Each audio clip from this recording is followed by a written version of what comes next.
Welcome to our first Byte. Today, I am going to talk about project management.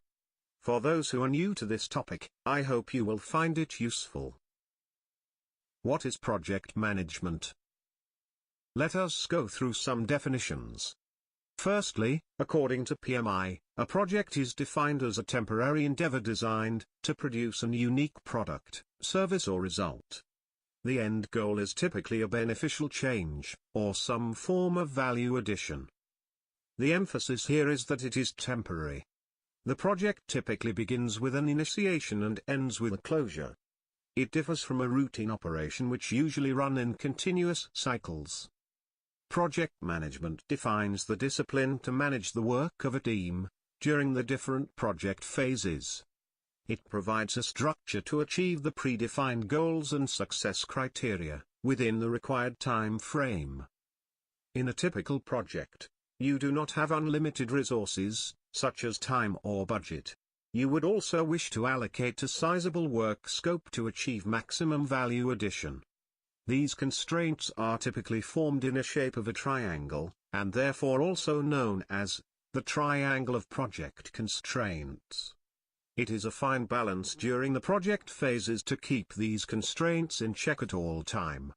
Now, who is going to be responsible for the success of the project? The senior management, generally known as the project sponsor, will assign the role to a project manager.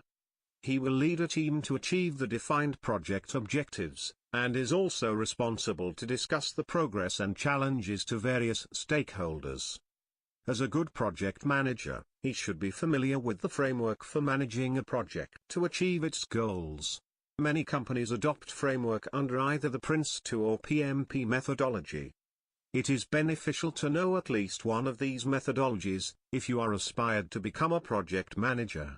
While the project manager do not have to be an industry expert by definition, some industry knowledge will still help in building a strong foundation for your project planning and execution.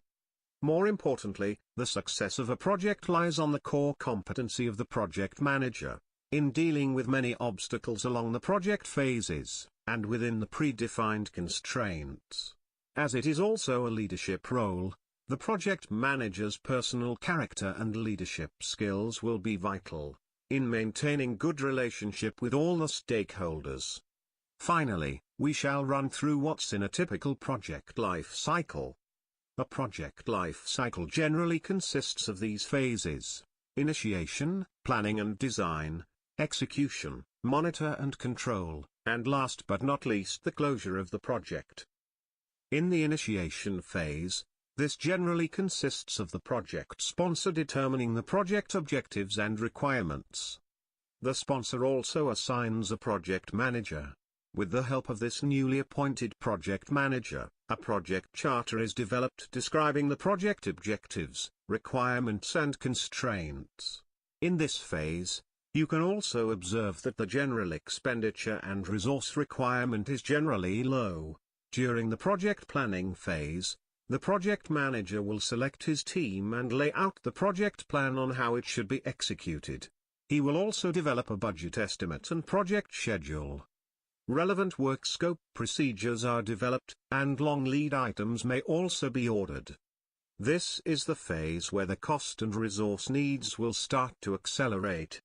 Once the project plan has reached final approval, the project will be executed accordingly.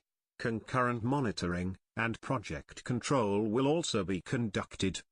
As you can see, execution goes alongside with project planning and control in a loop.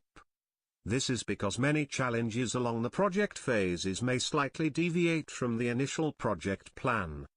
Relevant change steps might have to be realigned with the project plan and implemented. This should be subject to the agreement from stakeholders, primarily the project sponsor. In some scenarios, the actual situation might be completely different from the initial expectation. It may deem that the predefined goals are not achievable under such circumstances, and the project is agreed to be terminated prematurely. In the execution phase, the cost and resources are generally high but consistent. There might be slight fluctuation due to change implementations. These changes should be accounted for in an allocated contingency budget. As the project progresses to a closure, relevant reporting and deliverables should be completed. Lesson learned will be documented. The project should then be handed over to the operational team, if necessary, for completion. At this point, you will expect the cost and resource needs to decline as manpower and project items are released. It is however important to remember that project closure remains as part of the project, and appropriate resource allocation should be planned for at the beginning. This will significantly enhance the efficiency of future projects of similar nature. I hope this byte will give you an overview on what project management is about. If you like our video, give us a thumbs up, and share this with your friends. Click on the subscription button to catch our latest videos. Leave your comments below about the video or this topic in general. See you soon. Thank you, and stay tuned.